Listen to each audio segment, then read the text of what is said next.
Hello class, hello everyone. ഇന്നലെ നമ്മൾ കണ്ടത് മിൻ പാരിറ്റി തിയറിയെ കുറിച്ചാണ് അല്ലെ. മിൻ parity theory one of the theories in foreign exchange rate ആണ്. മിൻ പാരിറ്റി തിയറി കൂടാതെ നമുക്ക് ബാലൻസ് ഓഫ് പേയ്മെന്റ് തിയറിയും ഉണ്ട്, പർച്ചേസിംഗ് പവർ പാരിറ്റി തിയറിയും ഉണ്ട്. ഇപ്പോൾ ഓർഡറിൽ ആദ്യം വരുന്നത് മിൻ പാരിറ്റി തിയറിയാണ്. അതെങ്ങനെയാണ് ഉണ്ടായെന്ന് നമുക്ക് നോക്കാം. മിൻ പാരിറ്റി തിയറിയുടെ ഉപജ്ഞാതാവ് ആണെന്ന് ആർക്കും അറിയില്ല. അത് ഉരുത്തിരിഞ്ഞു വന്നൊരു തിയറിയാണ്. അതിനെ ട്രേസ് ചെയ്യുന്നത് നമ്മൾ 1700s എന്ന് പറഞ്ഞാൽ നമുക്കറിയാം ആഡം സ്മിത്തിന്റെ കാലഘട്ടമാണ്. ആഡം സ്മിത്ത് നമുക്കറിയാം സ്കോട്ട്ലാൻഡ് ബേസ്ഡ് ഇക്കോണമിസ്റ്റ് ആയിരുന്നു. സ്കോട്ട്ലാൻഡ് ഇംഗ്ലണ്ടിലാണ് അല്ലെ.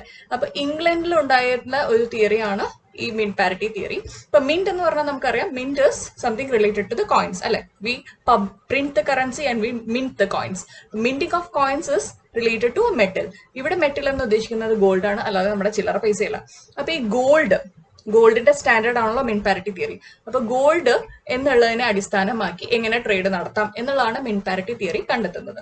അപ്പോൾ ആദ്യമായിട്ട് നമുക്ക് ടേംസ് നോക്കാം. മിന്റ് എന്ന് പറഞ്ഞാൽ റിലേറ്റഡ് ടു ഗോൾഡ് ആണ്. പാരിറ്റി എന്ന് പറഞ്ഞാൽ ഈക്വാലിറ്റി ആണ് അല്ലെ, ഇക്വേറ്റിംഗ് വിത്ത് ഈച്ച് അതർ. അതാണ് പാരിറ്റി, ഇൻ പാർ വിത്ത്.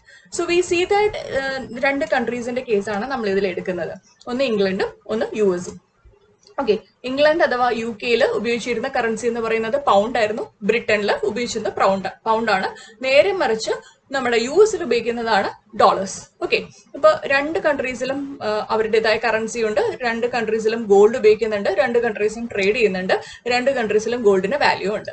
അന്നും വാല്യൂ ഉണ്ടായിരുന്നു, ഇന്നും വാല്യൂ ഉണ്ട്. അപ്പൊ ഈ ഗോൾഡിന്റെ വാല്യൂ രണ്ട് കൺട്രീസിലെയും ഈക്വേറ്റ് ചെയ്യുകയാണ് ഈ മിൻ പാരിറ്റി തിയറി കൊണ്ട് ഉദ്ദേശിക്കുന്നത്. ഇപ്പൊ ഗോൾഡിന് അന്ന് US-ൽ എന്തായിരുന്നു വില? അന്ന് 1 ഗ്രാം ഗോൾഡിന് US-ൽ ഉണ്ടായിരുന്ന വില $36 ആയിരുന്നു. ഇംഗ്ലണ്ടിലാണെങ്കിലോ 1 ഗ്രാം ഗോൾഡിന്റെ വില വെറും 6 പൗണ്ട് ആയിരുന്നു. എന്തുകൊണ്ടാണ് UK-യിൽ ഗോൾഡിന് വാല്യൂ കുറവ്?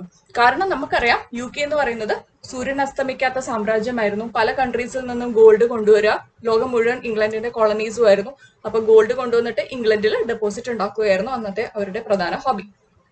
ഗോൾഡ് കോസ്റ്റ് ഇങ്ങനെയുള്ള ഒരുപാട് കോളനീസ് ഇംഗ്ലണ്ടിന്റെ അണ്ടറിലായിരുന്നു. അപ്പോ ഈ ഗോൾഡ് ഇംഗ്ലണ്ട് ഒരുപാടുള്ള സ്ഥിതിക്ക് ഇംഗ്ലണ്ടിൽ ഗോൾഡിന്റെ മൂല്യം കുറവായിരുന്നു, അല്ലെങ്കിൽ വാല്യൂ കുറവായിരുന്നു. 1 ഗ്രാം ഗോൾഡിന് 6 പൗണ്ടേ ഉള്ളൂ. US-ലാകട്ടെ 1 ഗ്രാം ഗോൾഡിന് $36. ഇന്ന് നമുക്കറിയാം UK-യിലാണ് US-ലാണ് ഗോൾഡ് ഡെപ്പോസിറ്റ്സ് മുഴുവനുള്ളത്. ഗോൾഡിന്റെ വില ഇന്ത്യയിലെയും കേരളത്തിലെയും ഉൾപ്പെടെയുള്ള ലോകത്തിലെ മുഴുവൻ ഗോൾഡിന്റെ വില നിയന്ത്രിക്കുന്നത് ന്യൂയോർക്ക് സ്റ്റോക്ക് എക്സ്ചേഞ്ച് ആണ്, US ആണ്. US-ലാണ് ഏറ്റവും കൂടുതൽ ഗോൾഡ് റിസർവ്സ് ഉള്ളത്. ഗോൾഡ് കൂടാതെ petroleum reserves, call reserves, iron reserves ഒക്കെ US-ലാണ് ഉള്ളത്. അപ്പോ ആ ഭാഗം മാറ്റി നിർത്തിയാൽ അന്നത്തെ കാലഘട്ടത്തിൽ UK-യിലായിരുന്നു ഗോൾഡിന്റെ മൂല്യം താരതമ്യേന കുറവായിട്ടുള്ളത്. കാരണം ഗോൾഡ് കൂടുതൽ UK-ക്ക് ഉണ്ടായിരുന്നു. അപ്പൊ അങ്ങനെ നമ്മൾ ഒരു കറൻസി റേറ്റ് എസ്റ്റാബ്ലിഷ് ചെയ്യാണ്, അല്ലെങ്കിൽ എക്സ്ചേഞ്ച് റേറ്റ് കണ്ടെത്തുകയാണ്. 1 gram of gold is equal to 6 pound in UK and $36 in USA. So 6 pound is equal to $36. 6 poundും $36 equate ചെയ്യുന്ന സമയത്ത് നമുക്ക് റേഷ്യോ എടുത്തറിയാം 1:6 ആയി അല്ലെ. 36 തവണ 6 ഉണ്ട് 36-ല്. അപ്പോൾ 1 pound is equal to $6 എന്നുള്ള നിരക്കിൽ എത്തിയിരിക്കുന്ന കാര്യങ്ങൾ. 1 pound is equal to $6 എന്നുള്ള നിരക്കിൽ എത്തിക്കഴിഞ്ഞാൽ ഇനി ട്രേഡ് തുടങ്ങാം അല്ലെ. നമുക്കൊരു ഫോറിൻ എക്സ്ചേഞ്ച് റേറ്റ് കിട്ടി. ആ റേറ്റ് ഉപയോഗിച്ചിട്ട് നമുക്ക് ട്രേഡ് ചെയ്യാൻ തുടങ്ങാം. പക്ഷെ അപ്പോ വേറൊരു ഇഷ്യൂ ഉണ്ടായത് എന്താന്ന് വെച്ച് കഴിഞ്ഞാൽ, foreign exchange rate 1 pound is equal to $6 എന്നുള്ളത് ഗോൾഡിന്റെ നിരക്കിനെ ആസ്പദിച്ച് കണ്ടെത്തിയാൽ പോലും ശരിക്കും ട്രേഡ് നടക്കുന്നത് മറ്റൊരു നിരക്കിലായിരുന്നു. കാരണം എന്താന്ന് വെച്ചാല്, ഗോൾഡ് എന്ന് പറയുന്ന വസ്തു ആണെങ്കിൽ പോലും UK-യിൽ നിന്ന് US-ൽ എത്തുമ്പോൾ അതിന്റെ വില മാറുന്നുണ്ട്. 1 ഗ്രാം ഗോൾഡിന് UK-യിലെ വില എത്രയാണ്? 1 പൗണ്ട്. 1 ഗ്രാം ഗോൾഡിന് US-ന്റെ വില എത്രയാണ്? $6. അപ്പൊ ഈ 1 ഗ്രാം ഗോൾഡ് UK-യിൽ നിന്ന് US-ലേക്ക് എത്തുമ്പോൾ തന്നെ അതിന്റെ വില മാറാൻ കാരണം എന്താണ്? കോസ്റ്റ് ഓഫ് ട്രാൻസ്പോർട്ടേഷൻ അഥവാ ഷിപ്പിംഗ് ചാർജ്. ഓക്കെ, അപ്പൊ ഷിപ്പിംഗ് ചാർജും കൂടി ഉൾപ്പെടുത്തുന്ന സമയത്ത് നമുക്ക് കിട്ടുന്ന മറ്റൊരു എക്സ്ചേഞ്ച് റേറ്റ് ആണ് 1 pound is equal to $6.3 എന്നുള്ള നിരക്കിലെത്തും. അപ്പൊ ഈ 0.3 അഥവാ 6.3 ഒരു 0.3 എന്ന് പറയുന്ന അധിക ഡോളർ ചുമത്തേണ്ടി വരുന്നു എക്സ്ചേഞ്ച് റേറ്റ് കണ്ടുപിടിക്കാൻ. അപ്പോഴാണ് ഈ ക്വസ്റ്റ്യൻ വന്നത്, എന്തുകൊണ്ടാണ് US തന്നെ എപ്പോഴും ഈ $0.3 എക്സ്ട്രാ കൊടുക്കുന്നത്? $0.3 എന്ന് പറഞ്ഞാൽ 3 സെന്റ്. ഓക്കെ, നമ്മുടെ പൈസ എന്ന് പറയുന്ന പോലെ 3 സെന്റ്. അപ്പൊ എന്തുകൊണ്ടാണ് US തന്നെ എപ്പോഴും ഈ 3 സെന്റ് $0.3 അധികം കൊടുക്കുന്നത് എന്നുള്ള ക്വസ്റ്റ്യൻ വന്നപ്പോഴാണ് അന്ന് ഒരു സൊല്യൂഷൻ കണ്ടെത്തിയത്. എന്താന്ന് വെച്ചാൽ, ഏത് രാജ്യമാണോ ഇമ്പോർട്ട് ചെയ്യുന്നത് അഥവാ വാങ്ങിക്കുന്നത് ആ രാജ്യം വേണം ഷിപ്പിംഗ് കോസ്റ്റ് മീറ്റ് ചെയ്യാൻ. ഇപ്പൊ UK ആണ് വാങ്ങിക്കുന്നതെങ്കിൽ, UK ആണ് ഇമ്പോർട്ട് ചെയ്യുന്നതെങ്കിൽ ആ സാധനങ്ങളുടെ മുഴുവൻ ഷിപ്പിംഗ് ചാർജ് UK ബെയർ ചെയ്യണം. നേരെ മറിച്ച് US ആണ് വാങ്ങിക്കുന്നതെങ്കിൽ ആ സാധനങ്ങളുടെ മുഴുവൻ ഷിപ്പിംഗ് ചാർജ് US മീറ്റ് ചെയ്യണം. അപ്പൊ ഇങ്ങനെ ഒരു അഗ്രിമെന്റിൽ എത്തിയിരിക്കുന്ന കാര്യങ്ങൾ. അപ്പൊ അന്ന് 1 പൗണ്ട് ഇസ് ഈക്വൽ ടു 6.3 സെൻസിലാണ് കച്ചവടം നടക്കുന്നത്.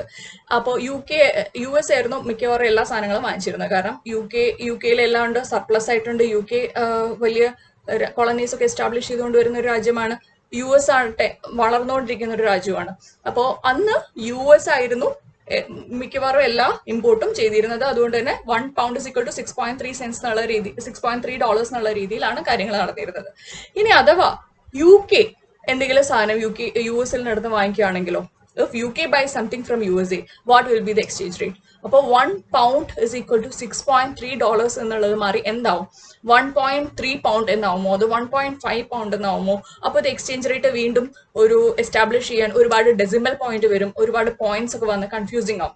അപ്പോൾ അതിന് പകരം ഇംഗ്ലണ്ട് പറഞ്ഞു ഇംഗ്ലണ്ട് പറഞ്ഞു 1 pound is equal to $6 എന്നുള്ളതിന് പകരം ഞങ്ങളാണ് വാങ്ങിക്കുന്നതെങ്കിൽ, ഇംഗ്ലണ്ട് ആണ് സാധനങ്ങൾ വാങ്ങിക്കുന്നതെങ്കിൽ, ഇംഗ്ലണ്ട് ആണ് ഇമ്പോർട്ട് ചെയ്യുന്നതെങ്കിൽ 1 pound is equal to $5.7 എന്നുള്ള നിരക്കിലേക്ക് ആക്കാം. അതായത് 6ൽ നിന്ന് വീണ്ടും ട്രാൻസ്പോർട്ടേഷൻ ചാർജ് കുറച്ചാൽ മതി, ഞങ്ങൾ ബെയർ ചെയ്തോളാം, പക്ഷെ നിങ്ങൾ കുറഞ്ഞ നിരക്കിൽ നമുക്ക് ട്രേഡ് ചെയ്യാം. അപ്പോൾ അത് ഇവർക്ക് മെച്ചമായിരുന്നു.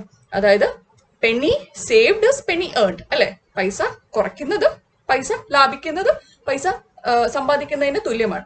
അവിടെ നിന്നാണ് ഈ സേയിങ് വരുന്നതെന്ന് തോന്നുന്നു. Penny saved Penny earned. അപ്പം യു എസിന് ട്രാൻസാക്ഷൻ കൊടുക്കുന്ന സമയത്ത് യു എസിന് കുറച്ച് പൈസ സേവ് ചെയ്യാം അല്ലെ. 1 pound is equal to $6 എന്നുള്ള സ്ഥലത്ത് നിന്ന് 1 pound is equal to $5.7 എന്നെത്തിയാൽ U എസിനാണ് ലാഭം. അപ്പോൾ ആരാണ് വാങ്ങിക്കുന്നത്? യു കെ ആണ് വാങ്ങിക്കുന്നത്. ആരാണ് ലാഭിക്കുന്നത്? യു എസ് ആണ് ലാഭിക്കുന്നത്. എന്തുകൊണ്ടാണ്? കാരണം ഷിപ്പിംഗ് ചാർജ് കുറച്ചാണ് യു എസ് വിൽക്കുന്നത്. ഓക്കെ, അപ്പൊ ഷിപ്പിംഗ് ചാർജ്, അധിക ചാർജ് യു കെ ഈടാക്കുന്നില്ല, അല്ലെങ്കിൽ യു കെ കൊടുക്കുന്നില്ല, മറിച്ച് അത് കുറച്ചിട്ടാണ് ഇവർ വിൽക്കുന്നത്. അപ്പൊ ഇങ്ങനെയാണ് ആദ്യത്തെ എക്സ്ചേഞ്ച് റേറ്റ് എസ്റ്റാബ്ലിഷ്ഡ് ആവുന്നത്. അപ്പോൾ ഇന്ന് നമുക്കറിയാം $1 is equal to 50 Indian rupees ആയിരിക്കും ഒരു ദിവസം എങ്കിൽ, അടുത്ത ദിവസം $1 is equal to 60 Indian rupees ആവും. അപ്പൊ ഇന്ത്യൻ റുപ്പീസിന്റെ മൂല്യം മാത്രമേ കൂടുന്നോ കുറയുന്നുള്ളൂ, $ന്റെ സ്റ്റാൻഡേർഡ് ആണ്. അതേ മെത്തേഡ് ആയിരുന്നു അന്ന് അവിടെ ചെയ്തിരുന്നത്. പൗണ്ടിന്റെ വാല്യൂ മാറുന്നില്ല, $ന്റെ വാല്യൂ മാത്രം കൂടിയും കുറഞ്ഞു വരുന്നിരുന്നു. അപ്പൊ ഈ പറഞ്ഞ ഇന്നത്തെ എക്സ്ചേഞ്ച് റേറ്റിന്റെ അടിസ്ഥാനം എന്ന് പറയുന്നത് അന്നത്തെ മീൻ പാരിറ്റി തിയറി ആയിരുന്നു.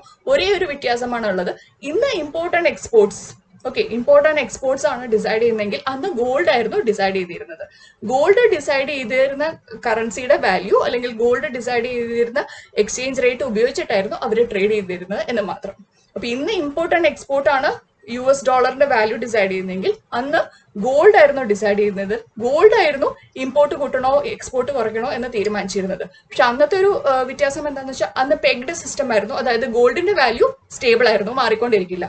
ഇന്ന് നമ്മൾ പേപ്പറിൽ കാണുന്ന പോലെ ഇന്ന് ഗോൾഡിന്റെ വില ഇത്രയും കൂടി, നാളെ ഇത്രയും കുറഞ്ഞു, അല്ലെങ്കിൽ 2 ദിവസം മുമ്പ് ഇത്രയും കൂടിയിരുന്നു, അങ്ങനെ ഒരു സിസ്റ്റമേ ഇല്ല. It was pegged. So we know that it was a pegged system, it was a fixed system, and it was based on gold exchange rate. So I'll be teaching you more about the graphs and other explanation, advantages and disadvantages in the next videos.